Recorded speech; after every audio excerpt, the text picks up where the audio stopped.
It seems incredible after all these years that there are still stories to tell that can surprise and amaze you from World War II.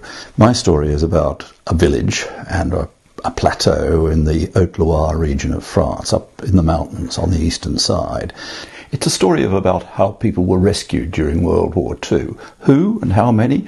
Well, people still argue about that. But the rescued numbers were probably around 5,000, of whom 3,500 were Jews and another 1,500 were Frenchmen dodging the forced labour laws or members of the resistance on the run. So it was a huge, huge rescue operation. To give you an idea of its scale, Oskar Schindler rescued about 1,200 Jews, while the people of the plateau seem to have rescued about 3,500. And who were these people? Well, they were Huguenot Protestants mostly, about 92% Huguenots, and they'd already had 250 years of persecution in France, so they knew what persecution was all about.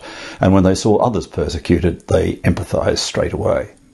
They were a bloody-minded lot, and they were led by some pretty highly principled Protestant pastors, most notably a guy called André Trocmé, who was a pacifist, a practising, dedicated pacifist, who nevertheless was awarded the Medal of the Resistance with Rosette for his work during World War II, and that's without ever deviating from his pacifism. And basically, the people of the plateau, they asked no questions. People turned up there, they were clearly in trouble, and they took them in. They put them in their spare rooms, they put them in barns, they put them in caves in the forest, they put them wherever they could hide them. And they looked after them, they shared their food with them in a time of rationing. This was a poor agricultural community, but nevertheless, what they had, they shared. Let me try to build you a picture of this place as it was then, and as it is, for that matter, now.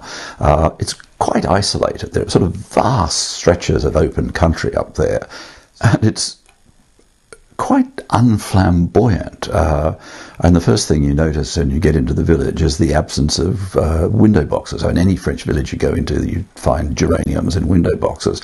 Well, if you have a look at this picture here, you'll see that the only flash of colour is the no parking sign over on the right.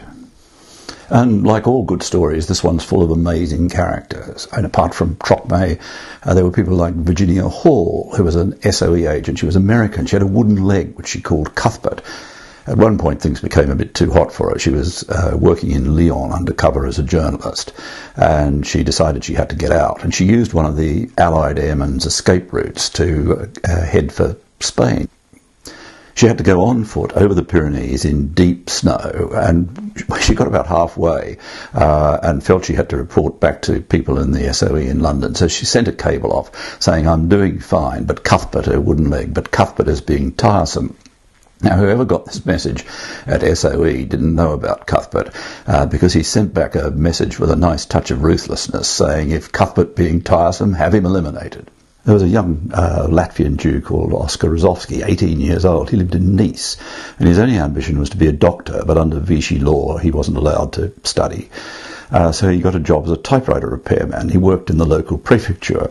And as a result of this, Oskar knew the machines that made the carte d'identité and all the other paperwork you need in France.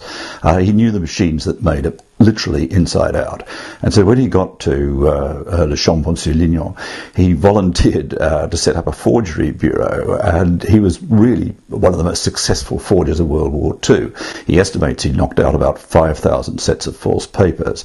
And Oskar wasn't a man for half measures. He would give people a wallet full of supporting papers, parking fines, library cards, Boy Scout memberships, trade union cards, so that if they were searched, then they didn't just produce one rather dodgy-looking carte d'identité. There was this absolute blizzard of paper, all confirming their name and their status and their address and so on. Basically, the people of the plateau who did all this extraordinary rescue work took it in their stride. They said, we did what anyone else would have done in the circumstances. Well, that's not true.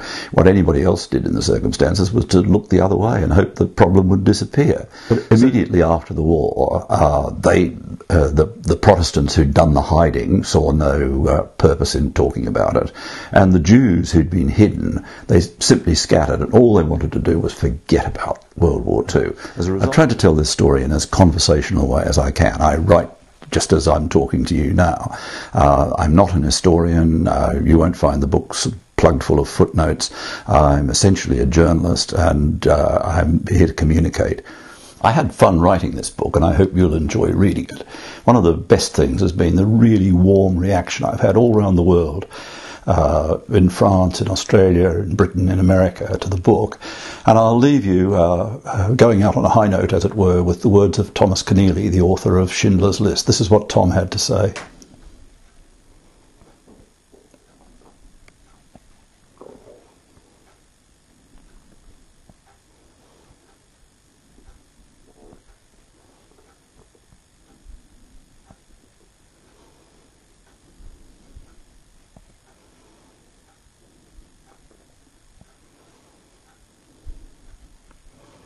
Thank you for watching.